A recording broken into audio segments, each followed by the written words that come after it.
Gazette du Togo, une vision sur l'actualité togolaise et sur le monde. Bonjour, nous sommes ravis de vous retrouver ce matin. Taxi Presse, le dernier numéro de la semaine, c'est avec Abi Alpha Izotou, le patron du journal Le Rendez-vous, Fabrice Pekezi du journal Le Libéral, Ferdinand Haïté du journal Alternative, Chanyao Arimiao du journal Nouvelle Opinion. Et si tout marche bien, on sera rejoint par Loïc Lawson.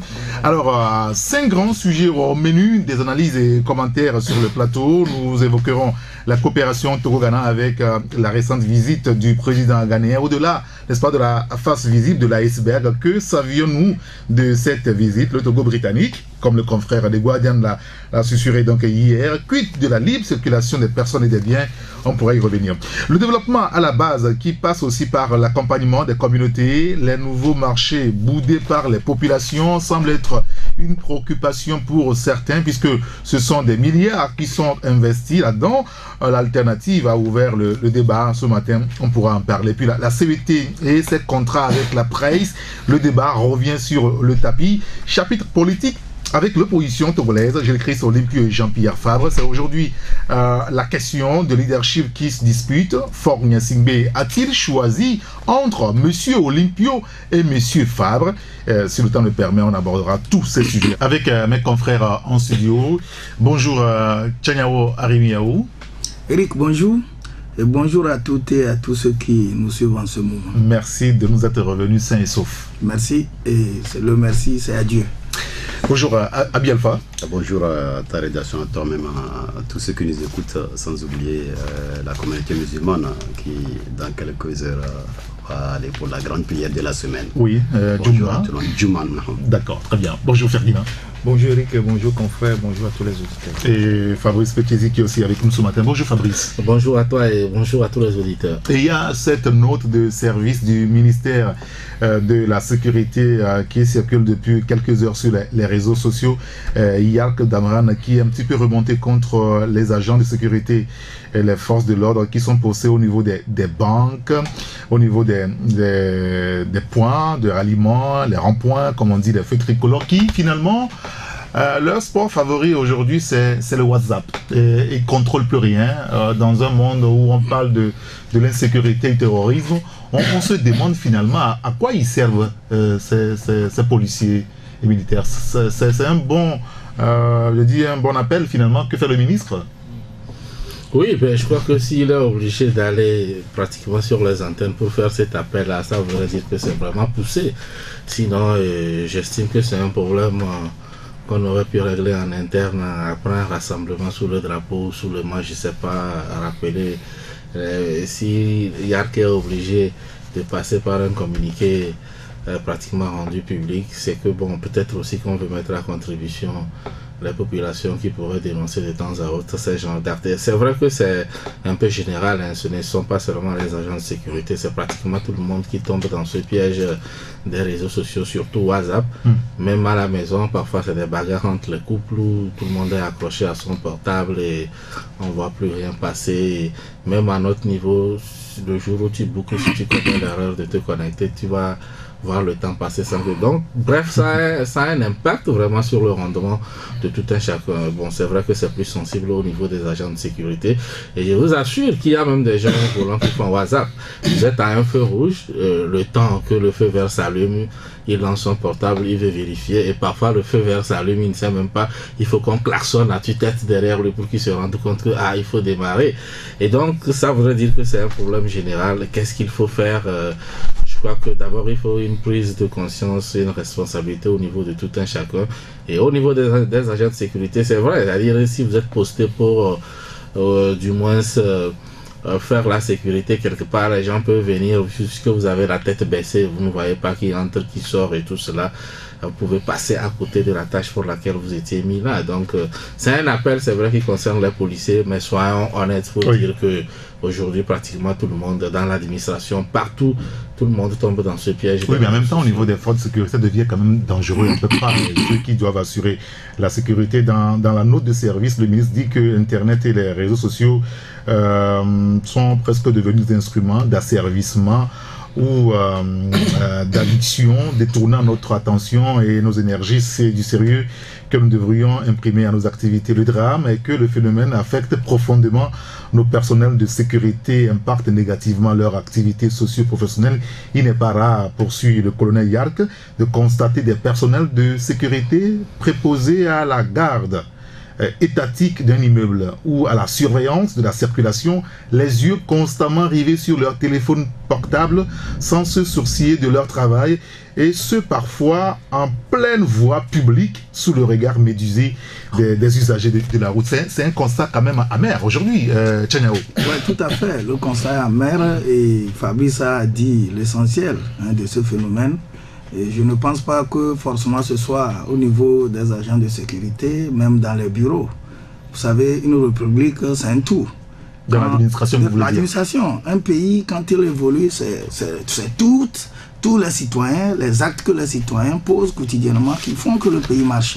Et donc, Yark, lui, il a pris sa responsabilité par rapport à son domaine et il revient aux autres qui ont en charge, que ce soit les ministres, que ce soit les directeurs de société, que ce soit tous les acteurs qui font bouger ce Togo. Il faut que chacun à son niveau essaye d'interpeller les siens.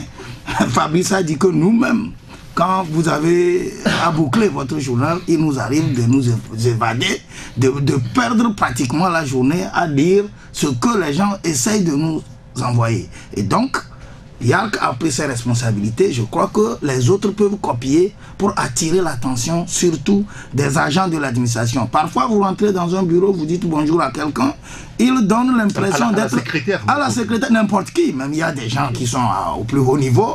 Vous leur dites bonjour, on ne vous regarde pas, on donne l'impression d'être très concentré.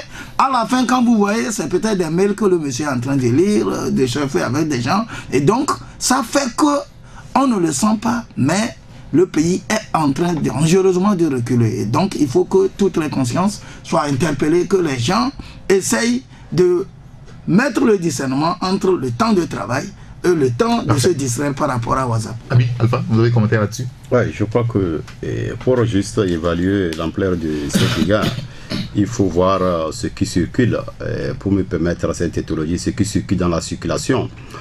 Tu peux aujourd'hui voir un trépied, une moto trépied qui a derrière elle un bagage plus colossal que ce qu'une voiture normale est censée transporter. Ça passe devant les policiers qui ne disent rien. Ou bien si tu vois l'engin, au-delà d'un poste de contrôle, l'engin a dû forcément passer par, soit ça n'a pas été vu, soit il a été ignoré par complaisance.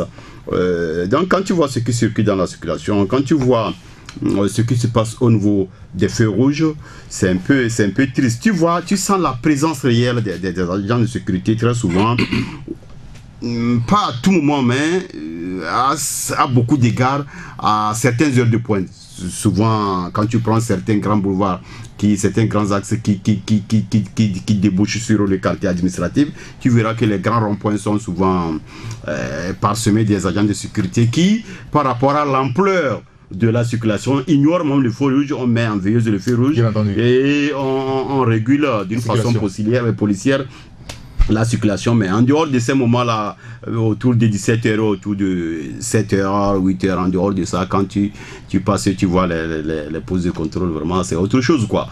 Surtout quand la raquette a beaucoup marché, qu'on a beaucoup rassemblé quelque chose là, c'est sous un arbre et puis chacun est scotché sur son écran et tout ce que tu sais. Donc j'espère que c'est un appel qui va toucher les sensibilités, parce que le pays et son administration souffraient déjà de beaucoup de problèmes, du laxisme dans l'administration, de l'absence d'engagement par rapport à ce que chacun est censé faire. Bon, cela on l'imputait à beaucoup de choses, mais quand à côté de ça, on vient encore voir naître un autre phénomène qui emballe tout le monde jusqu'au foyer, comme dit le confrère. Ça commence par être inquiétant. Parfait. Ferdinand, peut-être aussi un mot là-dessus. Je crois que tout a été Parce que déjà dit. aujourd'hui, ça c'est au niveau du ministère de la Sécurité. Oui, c'est un phénomène général, mais quand ça concerne la sécurité, c'est plus sensible, c'est un phénomène général. Les uns les autres viennent de le dire, ça se passe dans l'administration. Même il y a des banques qui ont sorti des notes de service pour rappeler à leurs cadres et employés que quand on est au boulot, il faut laisser de côté tout ce qui va. Imaginez, vous êtes dans une banque, vous faites des opérations et que vous avez les yeux sur les histoires de réseaux sociaux ou WhatsApp et que vous commettez une erreur. C'est des milliards que vous allez faire perdre à la banque. Donc, c'est une note de service qu'il faut saluer parce que ça, c'est la sécurité, c'est sensible, mais c'est un phénomène général. La particularité du réseau WhatsApp, par rapport à Facebook, c'est que le réseau WhatsApp est accessible à tout le monde, même aux gens qui n'ont pas mis pied à l'école. Ouais, une vieille qui est dans un village, elle a la connexion aujourd'hui, elle ne peut pas écrire, mais il suffit qu'elle envoie un vocal à son enfant, je ne sais pas, aux États-Unis, pour lui dire ce matin je me suis réveillé, je suis en bonne santé, ou je suis malade, il faut m'envoyer de l'argent. Donc ce réseau est accessible aujourd'hui à presque tout le monde. C'est pour ça que d'ailleurs les gens l'utilisent pour les règlements de compte, ou les pasteurs l'utilisent pour se cogner entre eux, et ça circule un peu partout. Donc je pense que journalistes, les journalistes, je pense que c'est le nouveau défi de régulation qu'il faut essayer de régler. Ça va être très compliqué. Ça va être compliqué, mais il faut aussi évoquer la responsabilité et comment on appelle ça, une conscience de ceux qui utilisent ces réseaux-là. Moi, j'ai déjà tenté des actions dans des commissariats et même à la justice contre des gens qui ont fait circuler sur des réseaux des choses contre moi. Je connais les numéros et ces gens-là, si on leur met la main dessus, demain ils ne feront plus. Donc il faut que des gens, à un moment donné, puissent mettre la responsabilité devant. Moi, si vous écrivez quelque chose, ou vous inventez quelque chose sur moi, sur un réseau, et que j'arrive à savoir qui l'a publié premièrement, je saisis la justice. Parce que c'est une diffamation et il y a des articles qui punissent ça à la justice. Moi, j'ai eu une commission rogatoire sur des gens et les enquêtes sont en cours. Donc, je pense que individuellement, chacun doit savoir que ce que vous laissez sur les réseaux sociaux, ça vous engage. Parce que c'est une publication, ça vous engage et on peut vous arrêter pour ça. Et donc, maintenant, de façon générale, moi, je pense qu'il faut qu'on fasse en sorte que nos fonctionnaires soient soumis à l'exigence de résultats. Parce que quand les gens sont dans la fonction publique, ils se disent, c'est la fonction publique, j'ai travaillé j'ai pas travaillé à la fin du mois, j'ai mon salaire, il n'y a pas de problème. Mais si on applique les règles du privé à la fonction publique, et que par rapport à ces règles-là, on évalue les gens, on les fait monter dans les avancements, tout ça, les gens vont se calmer, il y aura plus de rigueur. Moi, je pense que c'est ça. D'accord, on verra bien si ce sera la solution. Je vais juste ajouter que, sans être de la sécurité, je vais ajouter à nos frères que très souvent, c'est la routine qui tue la sécurité. Là où on pense que c'est toujours la même chose, on vient le matin, on travaille à 8 heures, de 8 heures à 10 heures, on prend quelques médias pour prendre 500 000 francs, et le reste du temps, on peut whatsapper. C'est au même moment que donc c'est dans le même carrefour que tout peut arriver aussi. Donc ils doivent retenir, c'est pas moi qui les enseigne, c'est d'eux-mêmes que nous avons appris ça. C'est la routine qui tue la sécurité. Merci beaucoup Abi Alpha. Je voudrais qu'on aborde peut-être pour dire un élément important par rapport à ce que Ferdinand a dit en ce qui concerne WhatsApp. Je crois qu'en amont, les réseaux de téléphonie avaient fait un travail. Maintenant, il faut qu'ils servent à quelque chose, l'identification des gens en fonction de leur numéro. Et donc, si on arrive à identifier, c'est bien fait, où on sait que tel numéro doit normalement, quand on fouille dans la base de données, appartenir à tel, je crois qu'on va réussir à faire quelque chose. Et puis de deux, c'est un peu comme quand vous reprenez une information dans votre journal qui n'est pas de vous, vous êtes responsable. Ceux qui partagent également, qui disent lui pour vous, je crois que les lui ailleurs ne protègent pas. Tant que vous partagez une information, vous êtes également responsable. Donc je crois qu'effectivement, il faut qu'on aille aux actions pour qu'il y ait un peu d'ordre, parce que c'est vraiment de la il y a du désordre maintenant. Oui. Très bien. Je voudrais qu'on aborde rapidement un autre sujet lié à la presse et donc lié à la CET un petit peu. L'année dernière, il y a eu une grosse bataille dans la presse concernant de la publicité que donnerait la direction de la CET à certains journalistes, seulement pas à d'autres. Il y avait eu tout un flou autour. Il y a même des journalistes qui sont retrouvés devant, je ne sais pas s'il faut les appeler les tribunaux, mais en tout cas au niveau de la DCPJ, pour régler cela. Bon, ça a été réglé d'une manière ou d'une autre il y a 1 année environ. Alors, cette semaine, le débat revient encore par le truchement d'un confrère. Il y a eu un autre qui a rebondi. Ce matin, le confrère L'Inter nous apprend qu'il y a une dame, elle s'appelle Bati Nigberi, qui s'accrochait tant à son bureau que finalement elle a été déboulonnée. Le confrère s'en félicite, mais par rapport oui, quand j'ai parcouru l'article, le journal s'en félicitait. Une inconnue parfaite. Attends, oui, si. Alors, est-ce que cette guerre mérite franchement? C'est vrai qu'il y a le journal Noir Les Vainqueurs qui a lancé un SOS hier par rapport au soutien que on doit apporter à la presse au niveau de la publicité. Est-ce qu'il y a lieu encore de se faire la guerre dans la presse autour de ces petites publicités qu'on donne? D'abord, je voudrais dire que depuis un certain moment, j'ai pris du recul. Je ne voulais pas, sur un plateau, me retrouver avec des questions qui sont liées à la société, parce que nous en avons fait beaucoup écho. On avait parlé, on a attiré l'attention, que ce soit des autorités de ce pays et que ce soit même les responsables de la société. Bon, depuis, c'est comme si nous avions versé de l'eau sur le dos de canard. Mais aujourd'hui, si cela rebondit et que c'est maintenant dans notre profession que nous faisons la bataille par rapport à la société, il faut qu'on en parle, évidemment. C'est vrai que j'étais pas au pays, mais j'ai suivi ce qui a été dit par rapport au contrat que la société avait octroyé à certains journalistes, à certaines presses, dont d'ailleurs moi personnellement je fais partie, parce que il y avait 16 journaux, voilà. J'étais dedans, je crois que Fabrice fait partie du lot, il y a beaucoup de confrères qui étaient dedans, et c'était une agence de communication qui avait décroché le contrat, et donc c'est cette agence qui a signé avec la société. Et ça, on ne s'en cache plus, puisque à la fin de chaque mois, l'agence prenait les sous et nous, on venait émarger au niveau de l'agence pour éviter qu'au niveau de la société, on essaie de les bomber avec des factures et que ça sème désordre.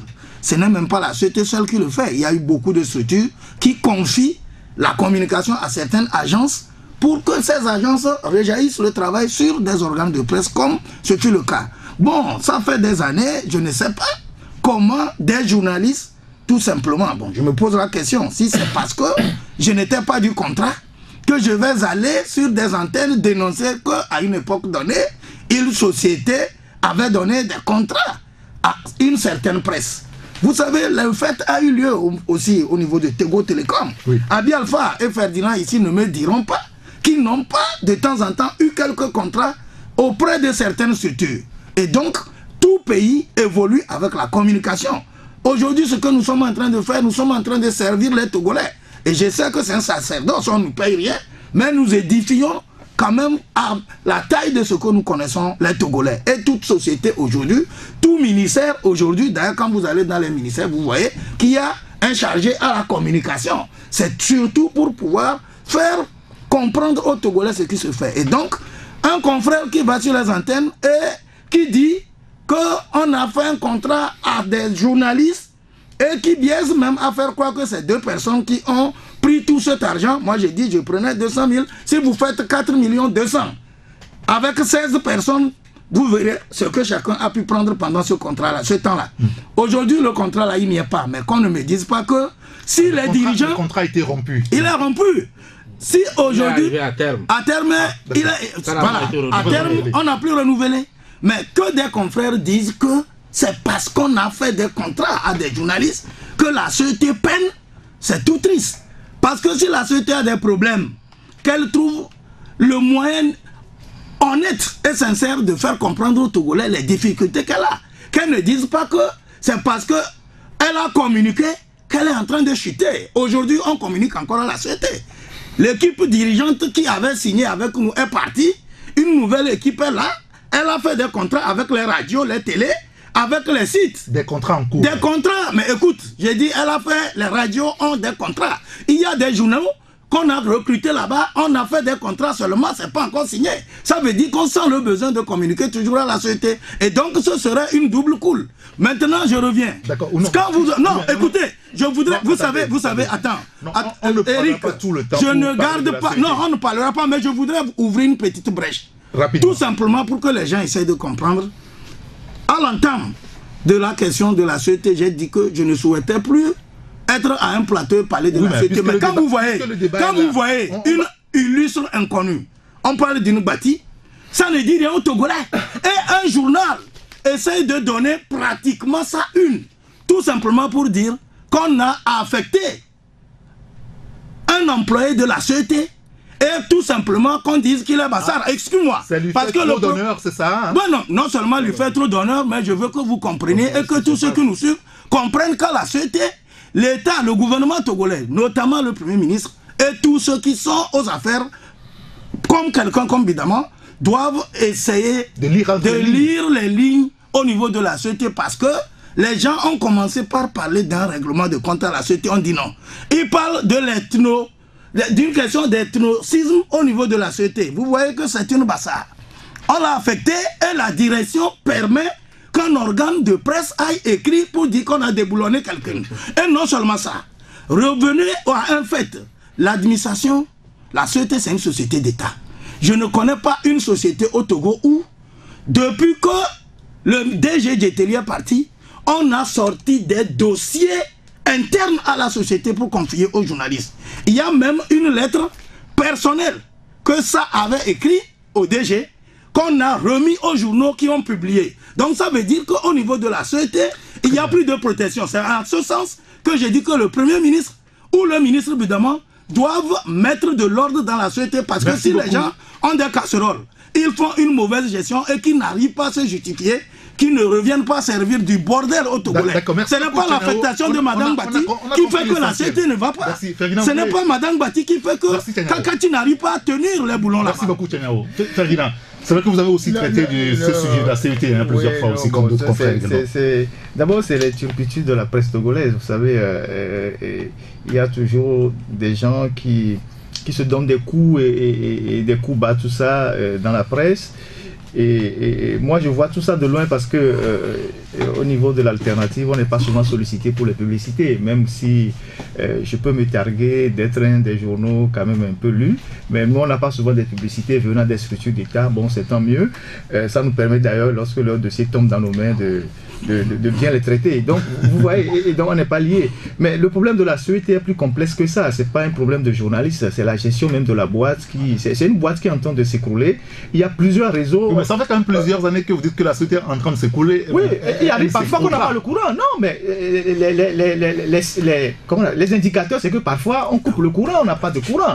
Il y a des localités à l'intérieur du pays qui passent des journées entières sans électricité. Et la dernière fois on a sorti un rapport, vous avez vu que le Togo est le 26e sur 30 pays en Afrique en termes de couverture d'électricité. Oui. Et donc on est vraiment en retard. Le problème de la société, c'est le problème de toutes les sociétés d'État. C'est les réseaux qui s'affrontent. Chacun essaie de placer son protégé et de liquider le protégé de l'autre et de mettre la main sur les contrats. C'est à la société aujourd'hui, malgré sa situation financière difficile, apparaît de plus en plus comme la poule aux œufs d'or qui existe, puisque d'autres sociétés ont déjà fait faillite, comme Togo Télécom, le port n'est plus debout. Les deux sociétés qui peuvent tenir aujourd'hui, c'est Togocel et la société. Donc c'est vers là que comment je peux dire ça, les prévaricateurs se dirigent. Et quand les gens sont nombreux, la guerre est féroce. C'est pour ça que les réseaux se combattent. Et celui qui est là aujourd'hui, certainement qu'il est protégé par quelqu'un. Ceux qui étaient là hier aussi étaient protégés par d'autres. Donc c'est tous ces réseaux-là qui s'affrontent. Et c'est les escarmouches que nous voyons aujourd'hui. Il y a un réseau finalement qui l'a emporté sur l'autre, qui est en train de déballer. Oui, c'est ça, c'est quelque chose comme ça. Les gens s'attaquent par réseau interposé, donc on balance les trucs dans les journaux. Comment est-ce que vous pouvez imaginer que des dossiers sensibles que nous avons traités, par exemple comme la fraude au compteur, ça n'a pas fait bouger les lignes, personne ne dit rien, alors que c'est ces genres de choses qui plombent aujourd'hui la société. Quand des sociétés qui de grande consommation se permettent de truquer les compteurs, et qui font perdre à la société plus de 6 milliards ou 10 milliards par an. C'est des dossiers sur lesquels il faut arrêter les gens. Ça n'a émis personne. Ouais, ça n'a émis personne. Même le dossier à la justice, le ministre de la justice dit on va traiter, mais ça ne dit rien à personne. Mais les gens sont là pour les contrats, les gens achètent les transfos, ils ont même eux-mêmes leur propre réseau qui vont détruire les transfos pour pouvoir encore les racheter. Donc c'est tous ces réseaux-là qui tournent autour de la société. Maintenant, ce n'est pas les journalistes qui sont le problème. Le problème, c'est la gestion interne. Mais je suis toujours parfois gêné quand des confrères s'affrontent par journaux interposés pour des questions de publicité ou d'intérêt. Moi, ça me gêne parce que normalement, nous devons faire le plaidoyer pour que l'ensemble de la corporation puisse avoir accès à la publicité. Parce que nous faisons un travail d'intérêt public. Nous investissons beaucoup, nous employons des gens, et nous passons tout le temps dans les studios ici à faire des débats, à parler aux gens, nous prenons des risques. Mais la presse n'est pas soutenue au Togo, comme ailleurs. La presse n'est pas du tout soutenue. Et donc quand les gens arrivent à avoir un peu de publicité, même si on n'en donne pas à tout le monde, il ne faut pas essayer de les détruire. Moi, c'est ce que je pense. Fabrice, par rapport à ce sujet, si vous avez un commentaire avant de la parole à Biafra. Oui, c'est un peu dommage ce qui arrive à la presse togolaise. C'est ahurissant d'apprendre que c'est un confrère qui va dire, par exemple, que si une société aujourd'hui est en difficulté, c'est parce qu'on a fait des contrats à des médias pour la publicité, ce qui est pratiquement normal dans tous les pays. Ce qui est répugnant, c'est ce qu'on constate aujourd'hui. C'est-à-dire, oui, il y a eu un contrat gagné par une agence qui a sélectionné selon ses propres critères des journaux. Et aujourd'hui, il y a la traçabilité pour tout cela. Et donc, quand les gens disent, bon, voilà, nous avons des dossiers, il n'y a rien à cacher. Moi, je faisais partie de ce contrat. J'ai toujours émis des factures que j'ai déposées au niveau de l'agence. Et moi, aujourd'hui, la société ne m'a pas fait de cadeau. Bon, si c'est elle, pourquoi ils m'ont choisi, je ne sais pas. Mais ce qui est sûr, aujourd'hui, je peux justifier pourquoi je prenais tel argent, 200 000 par mois. Je peux le justifier. J'ai mes journaux, je sais, j'ai fait des insertions et tout ça là, des dossiers sur la société. Bon, aujourd'hui, on n'a pas renouvelé le contrat. Il n'y a pas de problème. Mais au même moment où on ne renouvelle pas, on copte officieusement des journalistes à qui on confie des missions bidons. Bah, attendez, dites-moi, une parfaite inconnue dans une boîte, Madame Bati, je ne sais pas, quel poste elle occupe, on ne sait pas. Et on fait toute une. Et puis, il faut que les gens soient intelligents quand ils sont à des postes. Il faut savoir avec qui traiter. Parce que quand vous traitez avec n'importe qui, bon, c'est-à-dire, c'est comme on dit, vous dites à votre enfant, va lui dire que je ne suis pas là. Il ira dire, papa dit de dire qu'il n'est pas là. C'est un peu ça, c'est ce qu'on voit. C'est ce qu'on voit. Comment on peut titrer sur une bâtisse, un employé qu'on ne connaît pas. En même temps, le confrère est libre de faire ce qu'il veut. Oui, il est libre. Non, c'est-à-dire, c'est quoi l'impact? C'est quoi l'impact par rapport à la gestion? Ferdinand sortit un dossier, le truquer les compteurs et autres. On sait qu'il y a un impact. C'est quoi l'impact quand on bouge X et on met à la place tu sens tout simplement qu'on règle des comptes à des gens et maintenant on s'y prend mal. Et on vient maintenant, au lieu de voir là où il y a des problèmes, on dit que c'est parce que les journaux a touché 200 000 qu'une société s'écroule. C'est dommage. Ça, il faut que l'autorité réfléchisse pour voir si vraiment ce qu'on met à des postes, il mérite vraiment d'être. Maintenant, je reviens aux confrères. Mais je suis étonné. Allez à la société, vous allez voir combien les avocats touchent. Comme honoraire. Mais attends, la société a des avocats, non? Et puis vous pensez que donc, bon, c'est les journalistes qui ne méritent pas de toucher de l'argent pour des publicités et les architectes, tout ça. Mais chacun fait son boulot et un journal peut également avoir de la publicité, toucher des millions, tout comme un avocat également peut offrir ses services à une société. Oui. Il y a des gens qui touchent des millions au niveau des sociétés durant toute l'année, il n'y a aucune affaire. Alors est-ce que tous les avocats n'ont pas tous les marchés? Il y a certains cabinets, quand vous les voyez aujourd'hui, ils sont bien nantis, mais il y a d'autres, ils sont dans des pièces salon avec une secrétaire, ça s'arrête là. Est-ce que vous avez une fois vu certains avocats écrire sur les réseaux sociaux pour dire, voilà, c'est tel cabinet qui a tout et tout cela? Nous sommes dans le domaine des affaires, mais on se rend compte malheureusement que c'est au niveau de la presse, et qui le fait, c'est des gens qui étaient censés quand même donner le bon exemple aux jeunes qui arrivent. C'est ce qui est dommage. C'est vraiment dommage qu'après de longues années dans le journalisme, et on se demande comment ces journaux-là ont réussi à tenir jusqu'à aujourd'hui s'ils ne comprennent pas que c'est la publicité. Je vois que vous êtes un peu en colère. Je ne suis pas en colère, mais je suis seulement déçu. C'est-à-dire, on ne peut pas faire aujourd'hui 20 ans de carrière et on ne sait pas qu'un journal doit vivre de publicité. Non, je voulais dire quelque chose. Tout simplement parce que les gens ont appris à avoir des contrats officieux, aucune traçabilité. On vous donne des millions et on vous confie une mission. Je voudrais juste placer un mot, un petit mot, s'il vous plaît, Eric. Avant qu'Abi n'intervienne, je voulais placer un mot. Non, un mot pour élucider quelque chose que Fabrice vient de dire. Parce que aujourd'hui, il y a la Lonato. À peine quelques 3 journaux ont des contrats colossaux et ce gars-là fait partie de ces gens-là. Mais attends. Bon, j'ai pas envie de vous demander qui est-ce qui non, on ne va pas donner de nom, mais je voulais dire quelque chose. Pour des raisons de confraternité, je ne donne pas de nom. Mais je dis que les gens ont des contrats dans certaines sociétés. Moi, je n'en ai pas. Mais là, Boua, par exemple, a donné des contrats à certains journalistes. Nous n'en sommes pas là. Mais ce que je voudrais dire, il ne faut pas que la presse togolaise se ridiculise. Hier, j'étais au bilan de la HAC. Le même fait est arrivé à la table. Quand un confrère va, il dit que certains journaux ont eu un contrat dans une structure tout simplement pour blanchir ou pour ascenser la gestion d'un DG. Moi, je voudrais dire que je faisais partie de ce contrat. En aucun moment, je n'ai écrit pour dire tel DG a fait tant, tel DG a fait tant. Mais il y a eu des sorties de la direction. Parce que beaucoup plus, c'est à cette époque que la direction ouvrait des agences. C'est à cette époque qu'on faisait l'extension de l'électricité et c'est ça que nous reportions. Quand ils sortent sur le terrain, les actes qu'ils posent, c'est ça qu'on reportait. Donc il y a en aucun moment où on a dit qu'il a fait entrer tel milliard ou 5 milliards. Non. Donc que les gens cessent de se ridiculiser eux-mêmes. Parce que les Togolais ne sont pas dupes. Ils comprennent que ceux qui parlent de ça, c'est parce qu'ils n'en ont pas eu. Pourquoi on parle d'une simple employée? Abi Alpha. Vous avez vu que je vous ai laissé beaucoup parler.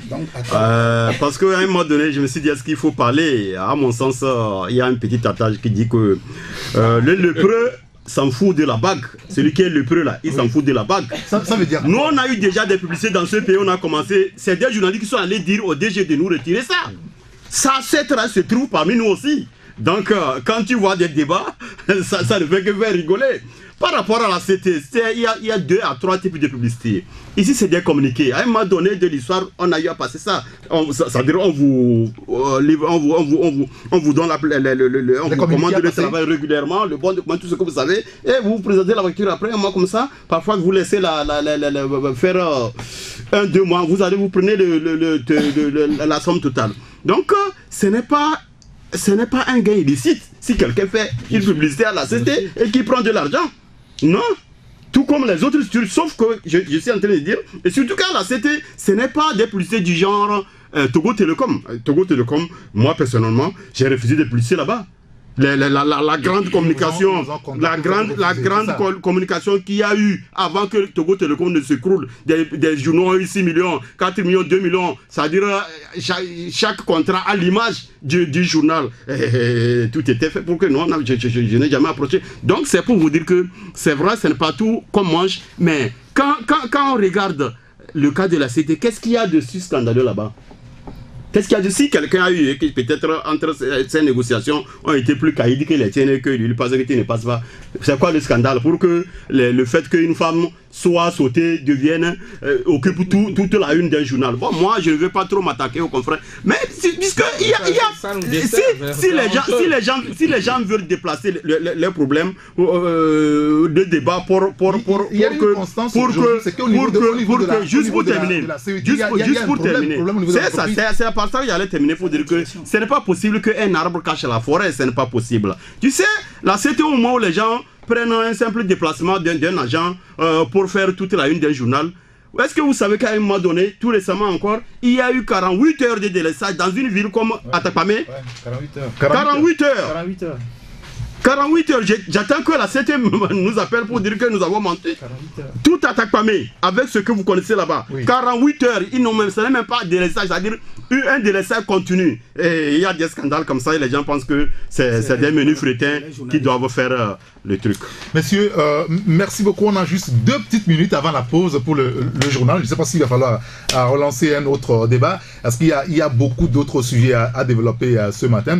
Entre autres, le leadership de l'opposition au Togo. On va quand même lancer avant de marquer la pause. Fabrice, vous en avez parlé cette semaine. Aujourd'hui, le sentiment qui est partagé par certains Togolais, c'est comme nous avons un chef de file de l'opposition Et puis, Faure Gnassingbé aussi a son chef de file de l'opposition, Gilles Christ Olympio. Est-ce que Gilles Christ est en train de, je ne sais pas, outrager à peu près Jean-Pierre Favre aujourd'hui sur ce terrain? Oui, il y a eu certains faits très ostensibles qui ont attiré notre attention. Je commence par exemple avec les festivités marquant la fête de l'indépendance. Vous savez que depuis 2013, le Togo dispose d'une loi portant statut de l'opposition. Oui. Et donc dans ce texte, il y a quand même une disposition relative au chef de file de l'opposition. Ça décrit clairement qui peut être chef de file de l'opposition. La loi dit que c'est celui qui a plus des députés. Bon, les partis d'opposition, parmi les partis d'opposition, le parti qui a le plus de députés à l'Assemblée nationale, c'est de ces rangs qu'est issu généralement le chef de file de l'opposition. Et donc, depuis quelques années, depuis les dernières législatives, c'est bien évidemment Jean-Pierre Favre. Et Jean-Pierre Favre, en principe, devait être présent à certains rendez-vous. Par exemple, dans d'autres pays, on voit quand il y a une visite après le chef de l'État, on peut également rencontrer le chef de file de l'opposition pour avoir une autre vision, une autre version des faits par rapport à comment ça fonctionne au niveau du pays. Mais on a l'impression que ça a été accentué ces derniers temps avec la fête de l'indépendance et puis la visite du chef d'État ghanéen au niveau du pays. On a l'impression que c'est plutôt, dans les faits, c'est Gilles Christ Olympio qui passe pour être le chef de file de l'opposition. Parce qu'il se retrouve constamment à des endroits où en réalité c'est le Jean-Pierre Favre qu'on doit retrouver. On va marquer la pause. Après on reviendra sur ce sujet, sur bien d'autres encore, comme ce qu'écrivait Abi Alpha il y a 2 jours, l'impossible mission restauratrice d'un président, parlant justement de Faure Gnassingbé. Fabrice, on évoquait, n'est-ce pas, Jean-Pierre Favre et Gilles Christ Olympio, Gilles Christ qui fait finalement ombrage à Jean-Pierre Favre en termes de protocole. Oui, bien évidemment, je le disais qu'il y avait une loi portant statut de l'opposition et dans cette loi, en réalité, le chef de file de l'opposition au niveau du protocole d'État a rang de chef d'institution, c'est-à-dire un peu une place similaire à celle du président de la Cour constitutionnelle ou encore du président de la HAC. Mais depuis que les textes ont confié pratiquement Jean-Pierre Favre, enfin du moins cette position à Jean-Pierre Favre, on ne l'a jamais vu dans cette posture. Et il arrive des moments où c'est pratiquement Gilles Christ Olympio, comme on l'a constaté tout dernièrement et autres. Alors c'est vrai que pour des considérations politiques, Jean-Pierre Favre lui-même dès le départ avait dit qu'il y a quand même des rendez-vous qu'il ne devrait pas honorer. Alors est-ce que c'est une histoire de la nature qui a horreur du vide et quelqu'un vient compléter? Mais ce qui est sûr, il y a aussi un élément qui nous a marqué. Vous savez que depuis un temps, en tout cas, Jean-Pierre Favre écrit à la présidence pour décrocher une audience et échanger avec le chef de l'État. Il n'est jamais reçu. Comme la loi le recommande. Il n'a jamais été reçu. En tout cas, selon les derniers courriers, il n'a pas encore été reçu. Mais au même moment, c'est une des rares fois où on voit parfois le chef de l'État organiser des visites domiciliaires pour aller rendre visite par exemple à Gilles Christ Olympio, comme on l'a vu tout dernièrement. Oui, sur les images. Il est allé rencontrer le président ghanéen à ce niveau-là. Et donc, tous ces éléments, on a l'impression, bon, dans les textes, c'est Jean-Pierre Favre qui est le chef de file de l'opposition, mais dans les faits, pratiquement, c'est Gilles Christ Olympio. Bon, il fait complètement ombrage à Jean-Pierre Favre sur ce point. Abi Alpha, qu'est-ce que cela vous dit, cette vision de la chose aussi? Je ne sais pas si vous partagez cette vision de certains Togolais qui pensent que c'est Gilles Christ Olympio qui est le vrai chef de file de l'opposition. Pourquoi vous l'en voulez? Je crois que ce n'est qu'un choix. Moi, je pense que nos milieux disent très souvent que quand vous voulez manger le crapaud qui est charnu. Parce que dans l'opinion, le crapaud ne fait pas partie de nos aliments. Mais quand tu décides de le manger, il faut choisir le morceau qui vaut la peine. Mais monsieur Olympio, à un moment donné, a fait un faux bond à l'opinion, à tous ces Togolais qui ne juraient que par lui. Il est passé de l'autre côté. Alors là, pourquoi vous direz qu'il passe par derrière la cuillère? Il s'est engagé, il assume son engagement. Donc moi je pense que... Est-ce que ça ne pose pas un problème beaucoup par rapport à l'apaisement? Parce que si en Afrique on est arrivé à inventer ces trucs de chef de file de l'opposition pour calmer un peu l'opposition, et que ce test est en vigueur au Togo et qu'à côté on voit autre chose, est-ce que cela n'est pas de nature finalement à révolter à peu près? Le fait de fabriquer ce poste, moi je ne croyais pas, je fais partie de ceux qui ont pensé que ça ne participait pas à une certaine accalmie, mais plutôt c'était des choix politiques pour combler des vides politiques, ne serait-ce que dans la pratique, dans les discours.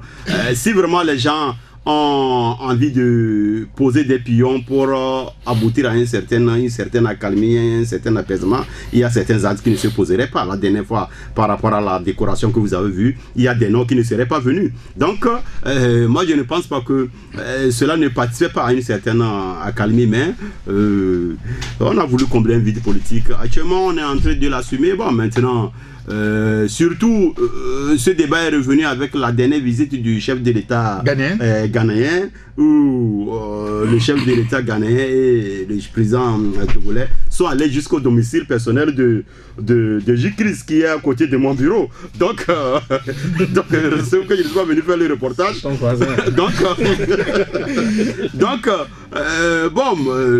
Peut-être que Ferdinand va nous en dire plus. Quand vous fuyez dedans, vous verrez quel type de relation J-Chris Olympio et le président ghanéen entretenaient. Et si à un moment donné, Faure Gnassingbé veut l'utiliser pour s'en servir, il y a une relation entre les deux. Ferdinand vous en dirait plus, oui. Ferdinand, d'abord, Tchaniao. Oui, bon, d'abord, moi je crois que lorsque vous regardez la façon dont le chef de l'État, Faure Gnassingbé, reçoit à ses côtés J-Chris Olympio, vous allez comprendre que c'est une marque peut-être de reconnaissance. La reconnaissance dont je veux parler, c'est de faire comprendre qu'il n'y a qu'au Togo où quand les gens posent des actes nobles, des actes forts, on essaye de trouver des alibis pour les décrier en mal. Vous savez, il faut retourner dans un Togo d'il y a 20 ans. Lorsque vous entendez Gilles Christ, le nom Gilles Christ, ça a suscité beaucoup d'actes que je ne vais pas encore révéler ici. Mais je sais que Abi, Ferdinand et vous tous ici, vous comprenez de quoi je parle. Mais il a fallu qu'à un moment donné, puisque si deux personnes se bagarrent, à un moment donné, une personne, par sagesse, doit pouvoir dire, bon, bas la terre, puisque les gens se disputent notre patrie. Les gens se disputent le bien qu'ils veulent faire aux Togolais que nous sommes. Mais ça crée des bagarres, ça crée des morts, ça crée... Et à une époque donnée, des gens ont pris une hauteur, c'est-à-dire... aller à la paix des braves. Dans la paix des braves. Et je crois qu'aujourd'hui, c'est ce qui a amené le calme. Vous allez voir que les gens font les manifestations, bien entendu. De quel calme parlez-vous? Le calme dans le pays. Parce que avant, quand on dit que Gilles Christ rentre, vous voyez que c'est des... Voilà. Bon, je ne veux pas revenir à ça. Et ça fait même que lorsque les gens manifestent politiquement, il n'y a pas trop de dégâts comme ce fut le cas hier. Et donc avec ça, les Togolais en réalité, au lieu, puisque quand les gens décrivent Gilles Christ comme étant le traître, comme étant... Je me dis, les gens voudraient qu'il reste dans la position qu'on avait connue et où les Togolais sont en train de mourir chaque jour que Dieu faisait. Moi je trouve que c'est salutaire et le chef de l'État le lui reconnaît. Par rapport à la visite avec le président Nana Addo Akufo, je crois et je pense sincèrement que ce sont des anciens amis. Hier, Gilles Christ venait et restait carrément au Ghana et ceux qui voulaient le voir traversaient la frontière pour aller le rencontrer. Mais aujourd'hui, que tout est revenu dans l'ordre, aujourd'hui qu'il y a la calmie générale, que ce soit au niveau du Togo, et que son ami soit président, c'est de bonne guerre. Et je crois que c'est le président ghanéen qui demandait d'aller rendre visite à son ami. Et quand on veut marquer une amitié à quelqu'un qui nous reste cher, on va chez lui. Et le président Faure, qui est l'hôte du président ghanéen, ne pouvait pas dire à son hôte, à son honorable hôte, dire ben, allez-y, il habite par ici. Il faille qu'il l'accompagne. Et c'est ce qui a été fait. Et c'est ce qui a été officialisé. Donc c'est à saluer, au lieu que nous essayons de creuser là-dedans. Par rapport au chef de file. Oui, mais non, attendez, je donne aussi la parole à Ferdinand. Ou bien Faure Gnassingbé utilise les carnets d'adresse de Gilles Christ Olympio à l'international. Pourquoi? Bon, moi je peux dire, parfois il y a souvent des gens qui travaillent aussi au rapprochement. Vous savez que J-Chris, il est très copain à Nana Akufo-Addo depuis des années. C'est une amitié qui date de 35 ou 40 ans. Quand nous, déjà en 97, on allait voir J-Chris à Accra, on voyait ce monsieur venir chez lui à la maison. Et donc, Nana Akufo-Addo, quand il est souvent resté aussi en France, il parle bien français.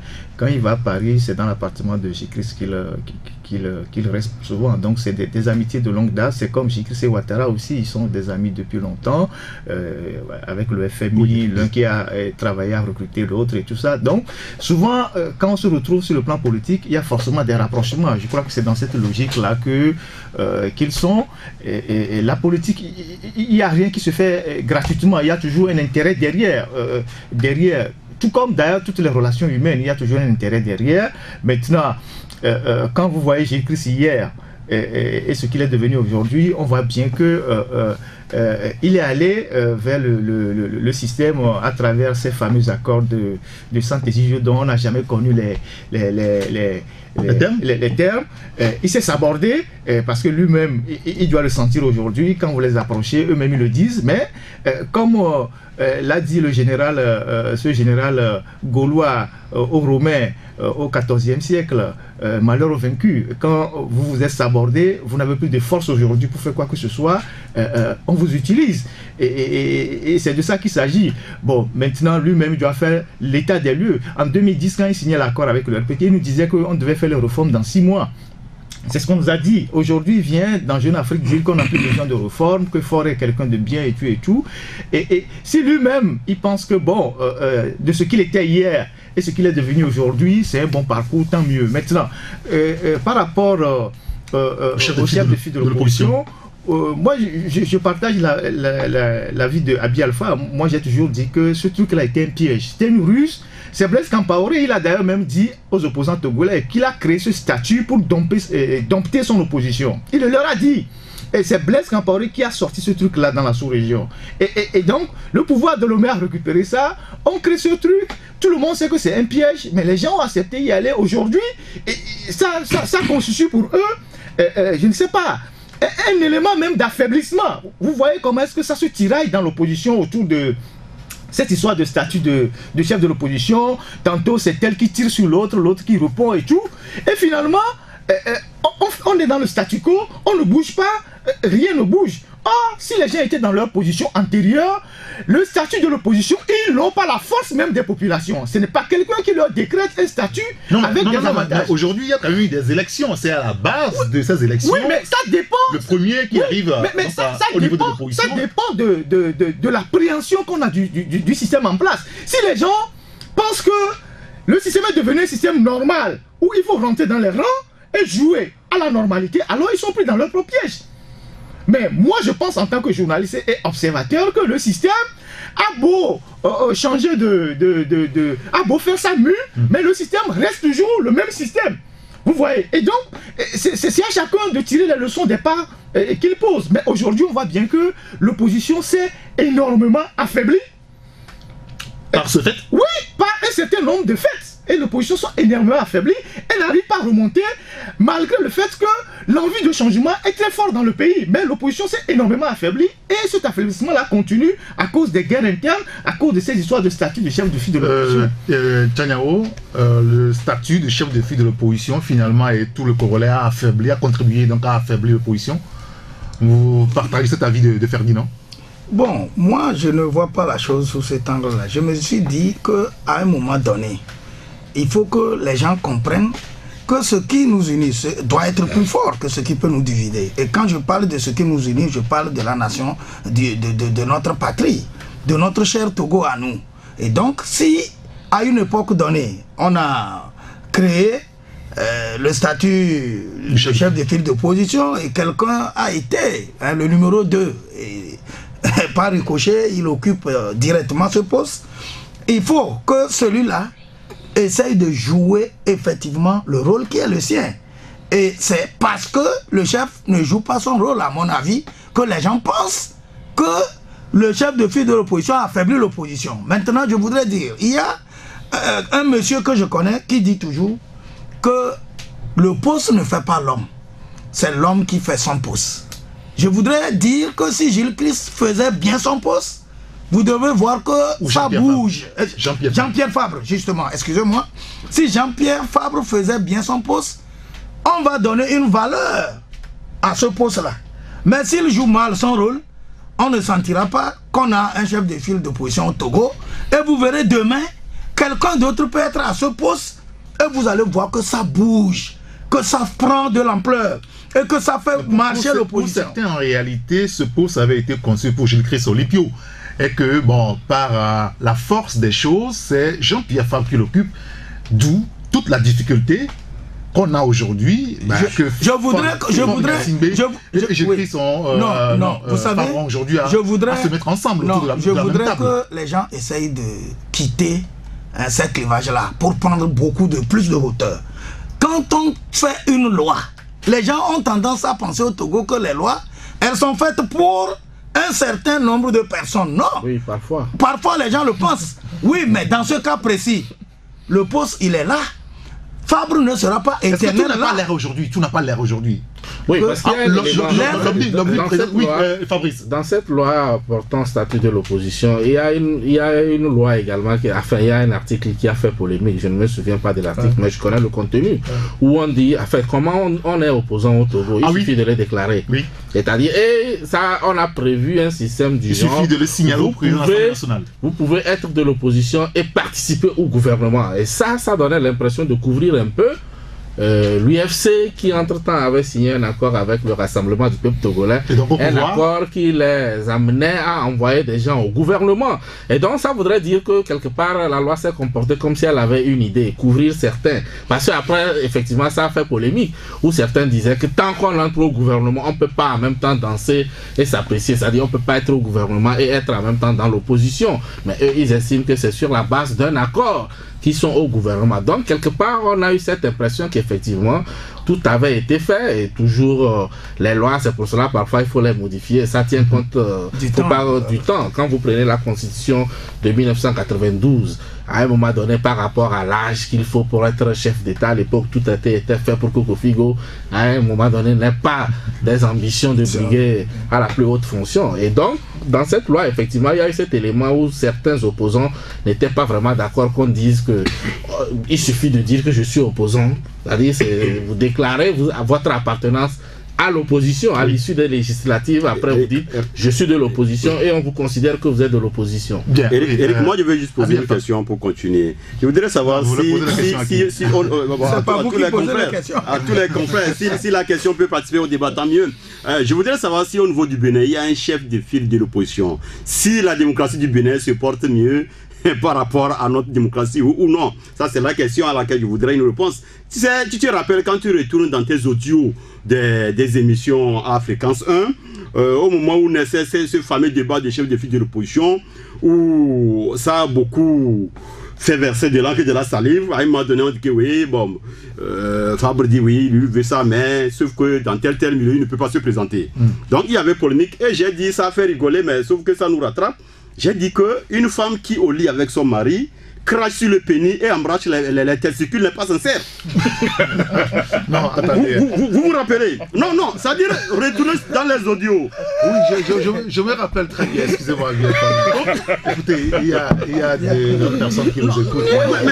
Mais je n'ai pas d'autres mots pour désigner ces organes-là. C'est un proverbe. Une femme qui au lit avec son mari, elle crache sur le pénis. Je ne veux pas, mais elle embrasse les testicules. Comment tu juges cette femme-là? Donc moi je pense que ça a fait débat. Et bon, politiquement, on ne peut pas savoir si aujourd'hui, vous m'excusez, si aujourd'hui c'est un mauvais choix, mais sauf que les faits sont en train de nous rattraper. Je ne sais pas si l'opposition, elle pourrait vraiment reprendre les mains, mais ce n'est pas encore trop tard. C'est bon qu'à un moment donné, qu'elle commence maintenant par savoir que les critiques qu'on faisait à un moment donné, elle avait intérêt à tenir compte. Bon, maintenant on va voir. Bon, par rapport au fameux contenu de la visite du président ghanéen. Du président, je veux qu'on touche ça un peu. On nous parle on nous parle du Togo britannique. C'est très bien. On aurait un jour aimé voir notre Togo entier dans ses frontières d'antan. Du côté du Togo, du Ghana, on prend ce qui nous revient. Du côté du Bénin aussi, on prend ce qui nous revient. Vous n'êtes pas sans savoir que le Togo, il y a de l'autorité. Et si demain on trouve des autorités charismatiques qui lancent vraiment les débats qui se font respecter, ce n'est pas exclu qu'un jour on puisse rentrer dans nos droits. Sauf que moi, quand je regarde nos réalités ici, avec les 56 600 km², comment les gens gèrent ça? Quelle image après 50 ans de règne les gens ont donné à cette superficie, et qu'on cherche une autre superficie, ça fait rigoler. Bon, non, écoutez, je vais dire deux choses. Moi, je crois que peut-être c'est pas forcément pour ça. Ceux qui sont dans le Togoland, qui veulent se détacher, ne disent pas qu'ils veulent revenir dans le Togo. Non, ils veulent être indépendants. Donc, forcément, c'est pas ça. Ils peuvent en parler peut-être pour voir si peut-être des deux côtés, il n'y a pas des gens qui soutiennent d'autres là-bas. Mais le problème que le Togo a avec le Ghana, c'est des problèmes multiformes. D'abord, on a des problèmes de frontières. Et on ne le dit pas souvent, le Togo est le seul pays de cette sous-région qui ne maîtrise pas ses frontières. Le Togo ne maîtrise pas ses frontières. Non, comment ça? Je vous dis la vérité. Il y a une maîtrise de la frontière. Sur les réalités, le Togo ne maîtrise pas ses frontières. Au Bénin, par exemple, il y a une agence des frontières qui se charge de délimiter avec le Nigeria tous les jours les frontières et déterminer une fois pour de bon les limites. Ça veut dire qu'il y a une initiative sur cette semaine ou la semaine passée. Je vous explique. Parce que nous sommes là, ce sont les voisins qui nous signale un certain nombre d'anomalies à nos frontières. Tel village est rentré dans tel pays, on a construit telle école qui est rentrée dans tel pays, et ça pose des problèmes. Là, le truc qu'on a construit à Ngwepe là-bas, c'est pour rien que les deux présidents sont allés là-bas. Vous vous rappelez que l'ancien président aussi était venu là-bas. Et depuis qu'on a achevé ça, on n'arrive pas à mettre ça en activité. Il y a même des diplomates qui se sont plaints parce qu'on a investi beaucoup d'argent là-bas. C'est parce qu'il y a un problème de frontière là-bas. L'emplacement pose un problème. Donc, c'est au Ghana carrément? Oui, il y a des problèmes là-bas. Donc, sur toute l'étendue du territoire, il y a des problèmes. Quand vous posez le problème à nos frères soldats qui font la sécurité des frontières, vous allez dans les Dani, tout ça là. On ne sait pas où s'arrête le Togo, où commence le Ghana. Même quand vous allez au Bénin, même chose, il y a des écoles béninois qui se retrouvent au Togo, il y a des villages togolais qui se retrouvent au Bénin. Et c'est les voisins qui nous appellent tous les jours pour dire venons, on va s'asseoir pour régler les problèmes des frontières. Le Togo tient les pieds. Le Bénin a une agence qui est dotée d'un budget de 6 milliards pour régler définitivement les problèmes des frontières. Le Ghana de même, mais le Togo n'arrive pas à cerner ses frontières. Même la frontière maritime, ça a été posé au débat lors du sommet. On ne connaît pas la frontière, la limite des frontières maritimes. Je crois que là-bas, ils ont mis une commission pour s'en charger. Et donc, nous avons ce problème-là. Donc, l'État togolais lui-même, on ne sait même pas où commence le pays, où cela s'arrête. Parce que quand vous n'avez pas les maîtrises de vos frontières... Mais on parle de 656 000 oui, mais quand vous n'avez pas les délimitations nettes de vos frontières, vous ne pouvez pas développer des projets. Et il y a des problèmes entre des communautés qui sont à la lisière des frontières. Donc c'est de ça qu'il s'agit. Le problème est aussi historique, surtout quand on prend le cas du Togo par rapport au Ghana. On sait qu'une bonne partie du Togo se retrouve au Ghana. Et aujourd'hui, du coup, il y a un problème. Même quand on parle de délimitation des frontières, c'est un peu compliqué. Et le problème est historique. C'est-à-dire qu'aujourd'hui, vous avez des mêmes familles. Certains sont togolais, d'autres sont ghanéens. Oui. C'est-à-dire aujourd'hui, ici, on érige des barbelés sur la frontière pour dire voilà, le Togo s'arrête ici. Vous allez voir qu'il y a des élèves qui peut-être qui quittaient pratiquement le Togo pour aller de l'autre côté. Et on a eu ce problème-là entre-temps, quelque part vers Adido Gomé ou Ségbé. Donc il y a ce problème-là où c'est vraiment, ils parlent les mêmes langues. Même la dernière fois, lorsque l'avant-dernier président est venu au niveau du Togo, mais à un moment donné, on était au Ghana, mais on croyait qu'on était pratiquement au Togo. Elle dit ça va être un peu compliqué, ça va choquer parfois la population. Mais en même temps, il faut régler ce problème. Oui, il faut le régler, mais il faut tenir compte également des enjeux sociologiques. C'est-à-dire les mêmes familles, dans la même famille, même père, même mère, quelqu'un émarge, et ça pose des problèmes lors des élections. Il y en a même qui ont des problèmes, on ne sait pas s'ils sont togolais ou ghanéens. Et parfois, il y a des apatrides, ils s'amusent à voter. Juste pour appuyer le confrère, je vais vous dire que il y a un chef canton au niveau de Diarpanga, il y a un chef canton togolais, mais sa maison c'est dans le Ghana. C'est un exemple tout récemment. Ça fait rire, mais c'est ça la réalité. Ouais, c'est-à-dire dans la plaine du mot, je pense que les gens nous... Donc, comme a dit Ferdinand, les gens ne maîtrisent pas nos frontières. Tu sais, du côté du Bénin, mais quand ça arrange, ils se taisent. Actuellement, nos frontières, quand on parle de là où on a enterré, tout ça là, est-ce que le débat est fini là-dessus? C'est une surveillance au Bénin qui est budgétisée. Chez nous ici, même les réserves de l'État qui sont dans la capitale, les gens n'arrivent pas à les contrôler. Ils viennent voir au moment où le quartier, toute la superficie est occupée. Comment ils peuvent surveiller les frontières? Donc, c'est aussi ça quand on gère un pays d'une façon, je ne disais pas goucharde, mais d'accord, merci beaucoup Abi Alpha. Si vous voulez acheter un mot, on va passer à notre sujet rapidement. C'est ce sujet que Ferdinand vous avez traité ce matin, c'est lié donc au marché. Des centaines de millions engloutis dans la construction des marchés boudés par les populations. Alors, pourquoi est-ce que la population boude les marchés, des marchés nouvellement construits, très beaux, jolis, voilà. On doit les habiter rapidement. Oui, mais c'est ce qu'on voit sur les images, mais sur le terrain, c'est d'autres réalités. Il y a d'autres contingences, finalement. Oui, il y a d'autres contingences. Vous savez, quand on fait des projets, on n'associe pas les populations ou on n'associe pas des experts. Vous savez, le problème de marché dans nos localités en Afrique, c'est des problèmes très complexes. On dit souvent chez nous qu'on ne construit pas un marché, mais le marché se construit de lui-même. Le marché naît, grandit et meurt de lui-même. Donc vous ne pouvez pas arriver dans une localité venant, je ne sais pas, de la capitale avec un projet dans votre cartable pour dire bon, désormais à Bafilo ou je sais pas à Sokodé, le marché ne doit plus être à ce niveau, mais ça doit être désormais ici, sans que les populations ne soient associées. Et donc on a fait un petit tour sur le terrain, et les marchés ça pousse comme des champignons dans toutes les villes du Togo, les localités, mais personne n'y va. Tandjouaré, Niamtougou, Tchamba, et Gamé, Palimé, et ces marchés... Il y a une marché, un marché derrière nous ici. Oui, Bagida, et tous ces marchés coûtent excessivement cher. Parce qu'elle vient de lancer un projet à Blita. Et le marché de Blita, qu'on a lancé il y a un mois, va coûter 450 millions. Ça veut dire presque un demi-milliard. Pour 8 hangars, un bloc de 10 boutiques et puis des abris pour volailles. Vous pouvez imaginer qu'on dépasse 450 millions pour construire un marché de 8 hangars. Il y a quand même un problème. Oui, mais attendez, on est en train de parler du développement à la base. Mais d'abord, le développement à la base, oui, ça suppose quand même qu'il va falloir aider les communautés. Mais d'abord, c'est pas elle qui doit construire les marchés, normalement. Parce que la construction des marchés relève de la compétence du ministère de l'administration territoriale, à la limite du ministère du commerce. Parce que c'est les préfets qui gèrent les présidents de délégations spéciales qui gèrent les marchés. Donc normalement, ça doit se faire comme ça. Mais comme elle est à la tête d'un ministère transversal, elle est partout. Et donc elle s'approprie la construction des marchés. Mais pourquoi ces marchés sont boudés? Ces marchés sont boudés parce qu'on n'associe pas les populations. Quand vous allez à Palimé, les gens disent que là où on est allé construire le marché, c'est d'abord loin. Les clients refusent d'aller là-bas.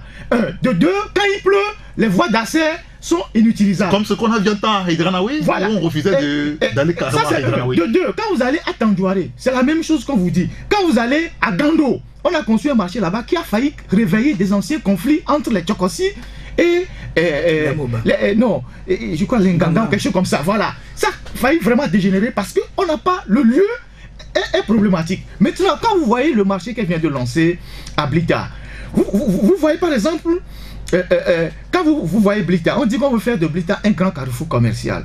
Quand il y avait encore le train qui s'arrêtait à Blita, Blita avait représenté quelque chose d'important en termes de commerce. Mais quand vous prenez la nationale numéro 1, le seul endroit où c'est animé, c'est le carrefour de Blita. Mais quand vous rentrez même dans la localité, il n'y a rien. Mais on veut mettre 450 millions là-bas. Alors quand vous faites 100 km plus loin, vous voyez une grande ville comme Sokodé qui est un carrefour commercial qui n'a pas de marché moderne. Vous faites 100 km plus bas, vous voyez Agné, une ville... vous dites qu'on en construit, les gens ne l'habitent pas. Vous voulez qu'on continue pas à construire à Sokodé, à Agné par exemple? Je vous décris les choix hasardeux. C'est-à-dire que quand on construit un marché de 450 millions à Blita, alors que l'activité commerciale dans cette zone n'est pas aussi intense qu'on voit, alors que vous voyez 100 km plus bas, Agné, qui est un marché de première catégorie, qui s'anime 3 fois par semaine, n'a pas de marché moderne. Vous faites 100 km plus haut, vous avez Sokodé, qui n'a plus de marché moderne. Il y a un problème dans le choix de ces marchés. Maintenant, pourquoi quand on construit un marché, vous faites un premier marché, les populations boudent. Vous ne tirez pas les leçons. Vous construisez un deuxième, les populations boudent. Vous ne tirez pas les leçons. Vous en construisez un troisième. À Nantier, on a construit un marché dans un bas-fond. Alors que... Un bas-fond? Oui, alors que cet argent qu'on utilise pour construire les marchés, vous voyez, demi-milliard, 500 millions, 400 millions, on peut utiliser une partie de cet argent pour doter ces localités de maternité, d'hôpital. L'hôpital de Nantier n'a pas d'ambulance. Il n'y a même pas d'oxygène pour sauver les gens quand les gens font des crises. Mais on a construit un marché de 400 millions que les gens boudent. Donc il se pose un problème dans le choix de D'accord. Tchaniao d'abord. Non, bon, j'ai suivi avec beaucoup d'intérêt le développement de Ferdinand. Je ne suis pas allé sur tous les terrains pour voir si les gens vraiment sont allés sur les marchés ou pas. Mais je connais si les gens boudent les marchés. Si les gens boudent les marchés. Mais ce que je sais par expérience, c'est que dans toute localité, chaque fois qu'on construit un nouveau marché, les gens ont toujours boudé. Je vous donne l'exemple de Lomé. Nous avons vu comment, quand les femmes du grand marché d'Adaoulato ont marché pour aller voir Feu Adema pour lui dire nous voulons d'un second marché. Ça, je me souviens de cette marche parce que j'avais déjà de l'âge. Les femmes elles-mêmes sont allées à Lomé 2 et elles ont lu une motion en demandant au chef de l'État de leur construire un nouveau marché, que Adaoulato est saturé. Mais je vous assure, si vous voyez le général Ouala, qui était à Kawilo Sezim, ces femmes, quand on a construit le marché à Idjanawe, elles ont refusé. Elles ont refusé et elles ont même fait des troubles au niveau d'Adaoulato, au point où le ministre soit obligé d'aller sur les radios et les télés pour gosiller le jour-là. Donc c'est pour dire que le fait des marchés, effectivement, Ferdinand a bien fait de dire que parfois ce sont les marchés eux-mêmes qui se créent, se construisent et disparaissent quand le temps vient. Moi, ce que je voudrais dire par rapport à ce que le développement à la base fait, sur la question des marchés, est-ce autant à dire que quand on construit les marchés, les gens n'y vont pas? Est-ce qu'on ne va pas penser que demain, ces marchés-là qu'on a construits, les gens iront finalement, hein, parce que finalement, quand vous regardez l'exemple que je donne, Idjanawe est aujourd'hui bombé. Ça a pris un petit temps parce qu'il faut voir le côté spirituel. Vous savez, les commerçants, je ne vais pas rentrer dans leur monde. Je sais que tous les commerçants ont déjà quelque chose, que ce soit dans leur boutique, que ce soit dans les stands qu'ils ont, il y a quelque chose, qu'on prend du temps à recharger sur le nouveau lieu. Et je crois que c'est ce temps qui fait que les marchés ne sont pas encore bombés. Mais quand on veut nous construire des routes dans certains milieux et qu'on nous dise par exemple que les gens ne sont, la population n'a pas encore atteint un seuil où on peut utiliser ces routes, bon, c'est un exemple banal que je donne. Mais il vaut mieux qu'on les construise pour stimuler les gens à y aller. Parce que ici, il revient au développement à la base de repartir sur le terrain, puisque Ferdinand en a fait le constat, et d'essayer de parler avec ces populations-là pour que les gens puissent aller utiliser ces édifices au lieu qu'on les laisse pourrir sur les lieux où le ministère du développement à la base ne peut jamais construire des maisons. Excusez-moi, Bialfa, ne peut jamais construire des marchés sans avoir au préalable fait des études de faisabilité. Il y a les CDQ, il y a les comités de villageois. Donc, il semble que le développement à la base, il a des structures partout, y compris même dans les villages. Oui. Il y avait un jour, j'avais échangé avec madame la DG de l'ANADEB. Oui. Elle m'a expliqué qu'ils ont des embranchements sur tout le territoire. Et on ne construit pas les marchés, à mon avis, sans consulter ces gens-là. Mais peut-être qu'on ignore d'aller discuter d'abord avec ceux qui vont animer le marché. Je veux parler des commerçants. Oui, et c'est à ce travail que je les appelle maintenant. Non, moi, c'est une réalité que plusieurs marchés qui ont été construits ne sont pas utilisés. Mais moi, je crois que le problème ne réside pas forcément dans le fait peut-être qu'on n'a pas associé tel ou tel. Tout le monde connaît le problème sociaux que nous avons. Généralement, quand on arrive, on dit on veut construire un marché. Peut-être que chacun veut que ce soit dans son quartier ou dans son coin. Moi, je crois qu'il faut que l'État soit ferme avec lui-même. C'est-à-dire, la construction du marché doit entrer dans le cadre de l'urbanisation. Si les urbanistes estiment qu'à cet endroit, c'est une école, on la construit là-bas.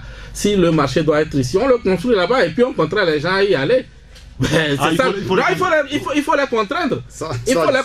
Parce que quand vous prenez ce qui s'est passé au niveau du marché de Idjanawe, Mais aujourd'hui, on me dit que oui, il y a les gens là-bas, mais ce marché-là n'est pas utilisé à sa taille. C'est un marché c'est un gâchis. Il n'est pas utilisé à sa taille. Alors actuellement, on nous dit oui que Vicente Calderón va être démoli pour un centre commercial. Oui. On va le démolir, on va faire un cas. C'est l'État qui décide quoi. Et il faut y aller. C'est-à-dire qu'on construit un nouveau marché. Parce que si on ne le fait pas, le Togo sera toujours un vaste marché. Chacun sort, vous vous retrouvez à 3, l'autre vend la bouillie. Et c'est comme cela. Et vous allez voir. Quand on casse ces anciens marchés, c'est ce qui se développe. Des gens maintenant se retrouvent à leur portail pour vendre. Oui, ça aussi il faut l'interdire. C'est-à-dire le pays ne peut pas être un vaste marché. Quand tu quittes, on ne vend que partout. Non.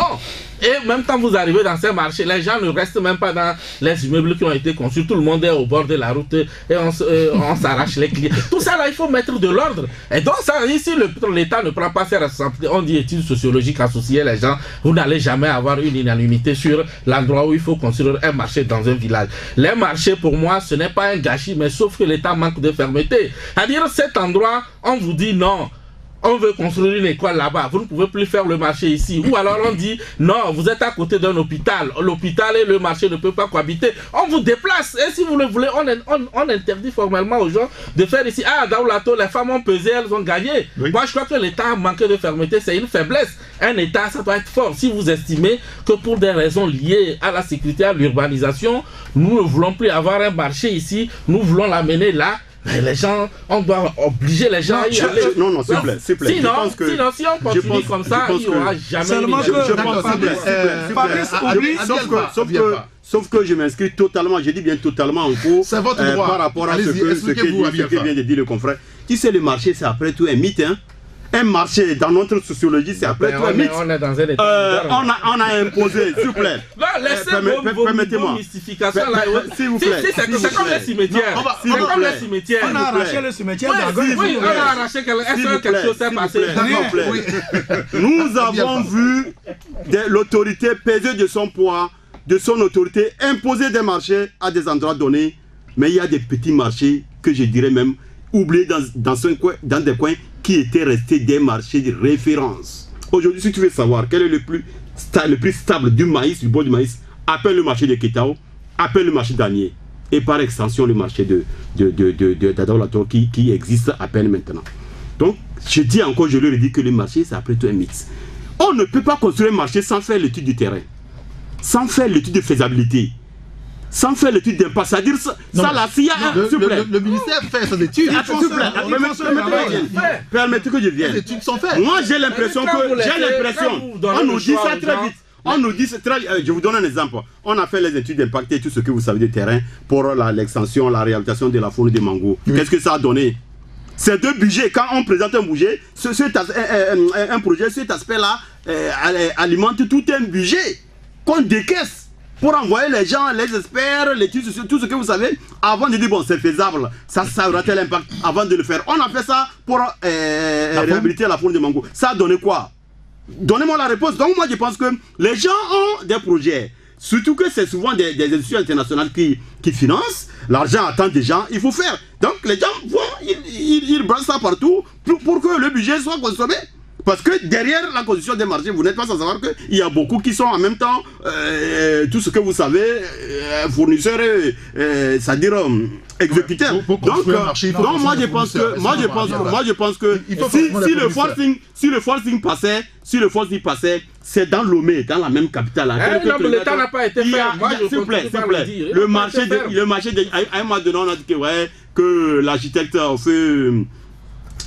Afoda qui avait construit avait eu des ratés architecturaux. Donc après tout ça là, ça a été corrigé. Il n'avait aucun problème architectural. Mais actuellement, comme tu as dit, tu as le constaté toi-même. Est-ce que le marché est consommé à sa capacité? Non, parce que le marché, ça ne se construit pas. C'est ce qui manque. Moi, on avait dit aux gens déguerpisser. Maintenant, le marché c'est là-bas. Ça va être difficile. Mais c'est comme ça les grandes villes se sont construites. Sinon, s'il faut faire des choses selon les humeurs, c'est les Ce n'est pas les humeurs. C'est Il faut les faire les urbanistes qui enquêtes tracent pour la voir. ville. Oui, On dit je à crois cet que- endroit, il faut un terrain de football. oui, Ici, écoutez. c'est une école. Là-bas, on peut mettre une église. De l'autre côté, ceci, un centre commercial. Ici, c'est le marché. Mais toi, tu ne vas pas quitter le marché et aller dire que non, bon, moi, je préfère rester ici. Oui. Et finalement, ça Je devient, crois le que pays devient un vaste marché. C'est ce que j'étais en train de dire, que ce n'est pas pour le fait qu'on construit des marchés et que les commerçants et les commerçantes n'y vont pas, qu'il faut arrêter la construction des marchés. Parce que le marché, il fait partie du développement, exactement comme la route. Et donc, l'État, effectivement, à mon avis, a manqué de jouer son coaching. Par exemple, dans le cas d'Adaboulato, Abi Alpha, tout le monde a fait le constat que malgré que le marché est pris aujourd'hui, ce n'est pas à la taille de ce qu'on attendait. Effectivement, l'État, si l'État avait dit à partir d'aujourd'hui, personne ne vend encore à Daoulato parce que je veux utiliser à Daoulato pour faire autre chose. Tous les commerçants qui veulent aller là-bas et que l'État reste ferme, ça devait marcher. Et je crois que quand les femmes avaient manifesté contre le fait qu'on leur demande d'aller à un nouveau marché qu'elles-mêmes ont réclamé, et Adema à l'époque avait démissionné devant la pression des femmes. Et c'est lui qui avait demandé, bon, laissez-les, je me souviens, il les a encore reçus, pour leur dire, bon, si vous voulez, faites comme vous voulez, ceux qui veulent venir à Daoulato, à Edranawe, vous pouvez venir, ceux qui veulent rester à Daoulato, c'est comme ça que le gros des commerçants est resté là-bas. Mais aujourd'hui, nous sommes dans un monde très ouvert où tous les peuples ne visent que le développement.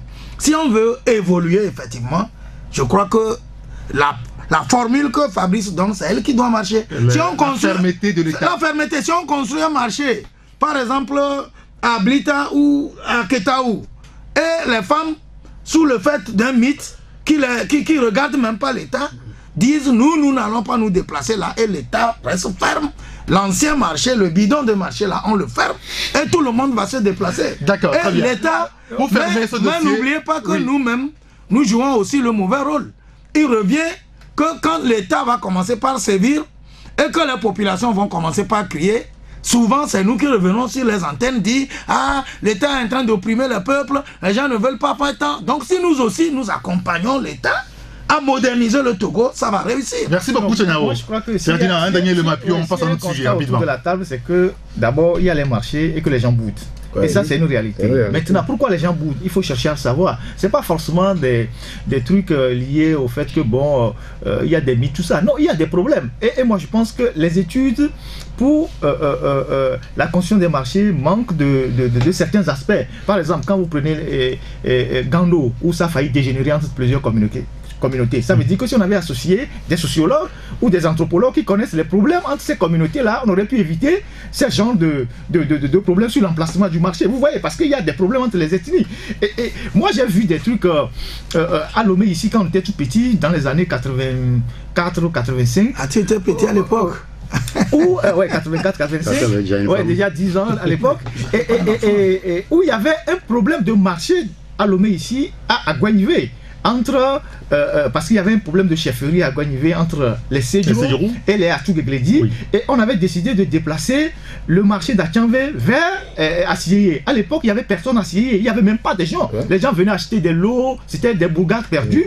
Et ça parce qu'en ce moment, à Assiyé, c'était la brousse. Et ça créait des problèmes terribles entre les deux communautés, puisqu'il y avait le problème de chefferie aussi, c'est les Atouguegledi qui avaient décidé de déplacer le marché là-bas. Oui.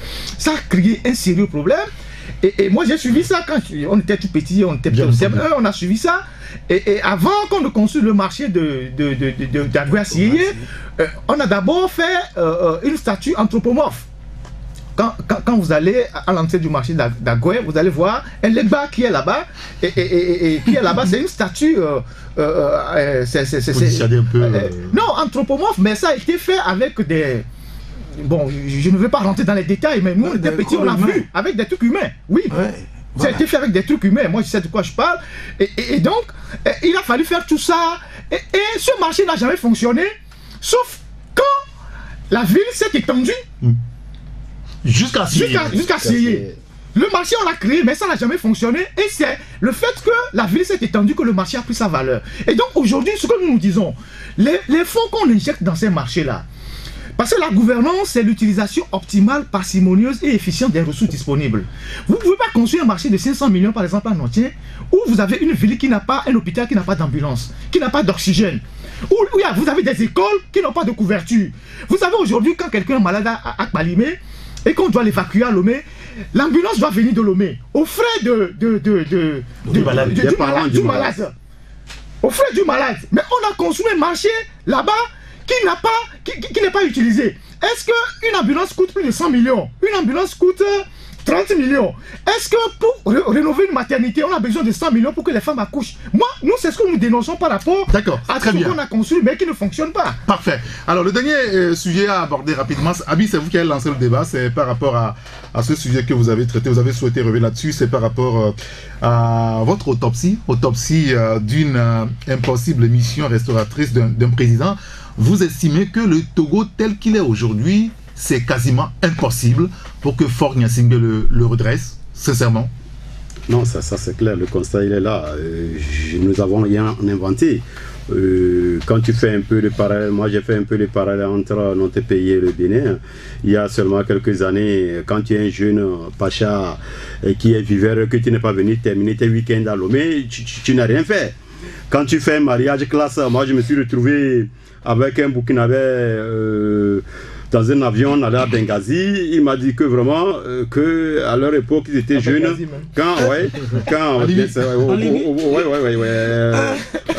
Au bon moment de Kadhafi, le monsieur me disait que à un moment donné, si tu fais un mariage classe au Burkina, que tu ne tiens pas ta femme par la main pour l'amener au grand marché d'Aoulato, pour faire les achats entre tout ce que vous savez là-bas, elle se tait. Le jour où ça va péter, elle va te dire, mais tu te gonfles que est-ce que tu as pu m'amener à Lomé? Donc voici, c'était des références.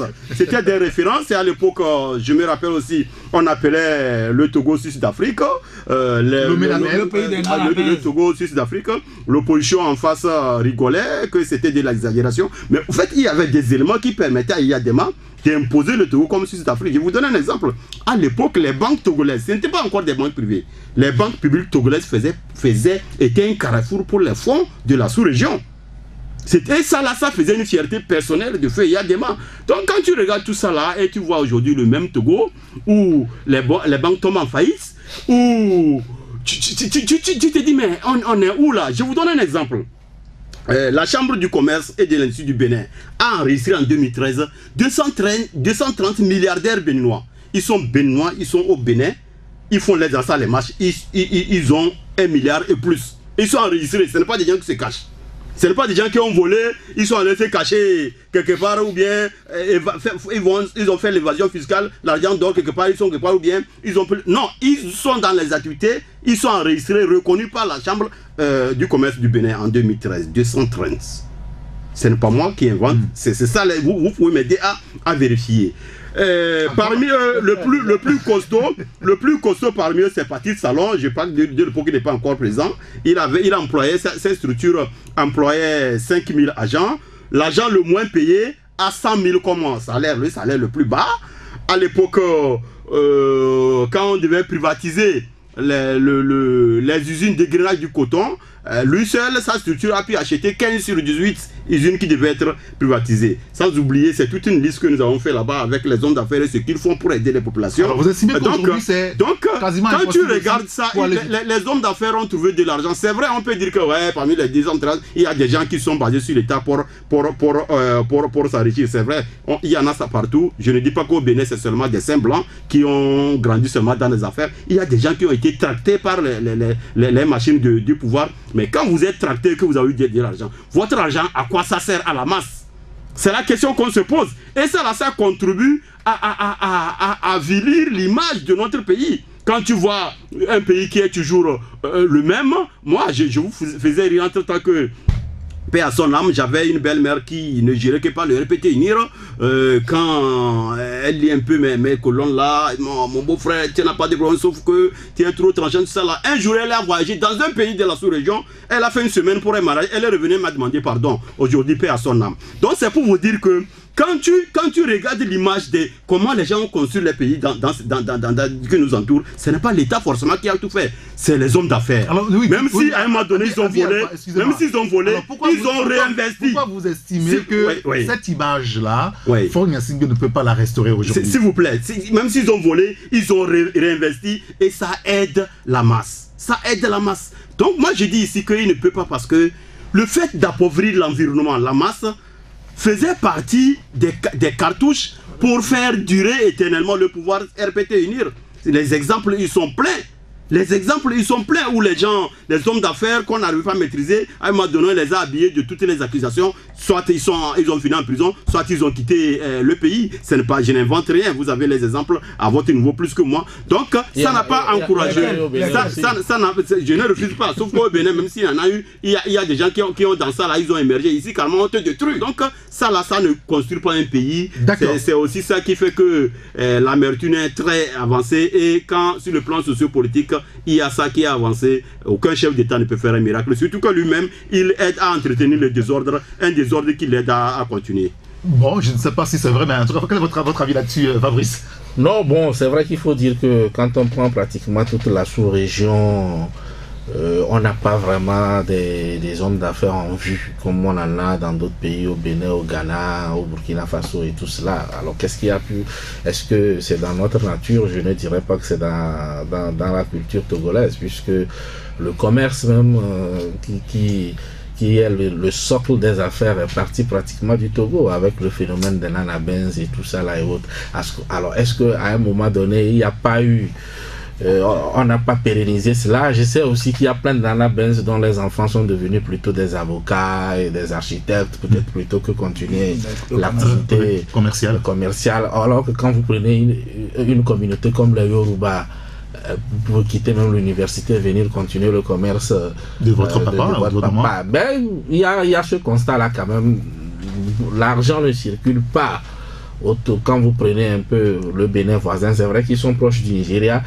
Et il y a aussi le fait que j'ai l'impression aussi que le Togo n'aime pas trop protéger les hommes d'affaires indélicats. Parce que de façon générale, les hommes d'affaires, ce n'est pas toujours clean. Oui, pourquoi est-ce qu'il faut les protéger? Ouais, ben il y a dans d'autres pays, il y a des pays au Nigeria, on a vu comment les gens ont dévalisé les banques dans des pays. Prime à l'impunité? Ouais, attends, quand ils font leurs films, vous voyez les immeubles, tout ça là, c'est des gens là, parfois c'est de l'argent sale qui a construit cela. Et je sais que au niveau du Togo, bon, c'est vrai que on ne protège pas trop ce genre de pratiques là, les trafiquants de drogue, tout ça dans d'autres pays. Parfois on ferme les yeux là-dessus. Je ne demande pas à mon pays de fermer les yeux là-dessus, mais c'est un choix. Et ce qui fait que, effectivement, ici, on pose trop de questions. Quand tu as de l'argent, on pose trop de questions. Ça, même au guichet des banques, si vous n'avez pas l'habitude d'avoir 2 millions sur votre compte et un jour vous atterrissez avec, je sais pas, 20 millions, on va vous demander où est-ce que vous avez pris tout ça là et autres, on va enquêter autour de vous. C'est quand même des situations qui peuvent amener des gens peut-être à aller faire des affaires ailleurs. Vous avez une carte blanche? Oui, oui. Si. D'accord, très bien, il n'y a pas de carte blanche. Bon, d'accord. Donc, je crois qu'il faut juste saluer les auditeurs et puis quelques amis qui nous écoutent. Les vendredis, c'est toujours comme ça. On vient ici, c'est chaud entre nous et puis après, on se retrouve, on rit. Nous participons, nous aussi, à notre manière au développement de ce pays que nous aimons tous. Plus les choses vont aller mieux dans le pays, mieux tout le monde se sentira. C'est de ça qu'il s'agit. Et donc, c'est pas forcément des trucs parce qu'on est contre X ou on est contre Y. Nous, on travaille juste pour que le pays aille mieux. Quand on voit nos petits frères et les jeunes qui sont à la maison, qui travaillent pas, nos filles qui sont obligées d'aller se prostituer, des gens qui quittent le pays, qui allaient mourir en mer et tout ça, en tant qu'humains, ça nous pose des problèmes de conscience. Alors qu'on a un pays qui est vraiment regorgé de richesses. Et quand vous voyez les Marion Maréchal Le Pen qui quittent la France pour venir travailler en Côte d'Ivoire, il faut comprendre que l'avenir, c'est l'Afrique. Et donc, nous avons besoin que dans nos pays, les richesses soient mieux redistribuées pour que nous vivions tous mieux. Les gens qui amassent l'argent dans leur maison, des tonnes de milliards, tout ça, dans les souterrains, tout ça, ils vont mourir laisser ces sous-là, alors que vous avez des gens dans les quartiers qui meurent. C'est pour ça que nous voulons que la gestion soit plus humaine pour le pays. Parfait. Et que bon, tout le monde se sente mieux. Voilà. Monsieur, merci beaucoup. Ferdinand Haïté, le patron du journal Alternative. Chaniao Arimiao, le patron du journal Nouvelle Opinion, Abi Alpha, le rendez-vous, et Fabrice Pétési, le patron du journal Libéral. Merci à Jack Prosper qui a assuré la réalisation. Appelez-moi Eric Gatton. On se retrouve dès lundi pour une nouvelle aventure sur la radio. D'ici là, portez-vous bien. Au revoir et bon week-end à vous. La Gazette du Togo, une vision sur l'actualité togolaise et sur le monde. Rejoignez-nous sur le www.lagazettedutogo.com ou sur nos comptes Facebook, Twitter et YouTube. Pour tout contact, écrivez à contact@lagazettedutogo.com ou appelez le 92 80 88 53. La Gazette du Togo, c'est l'information en continu.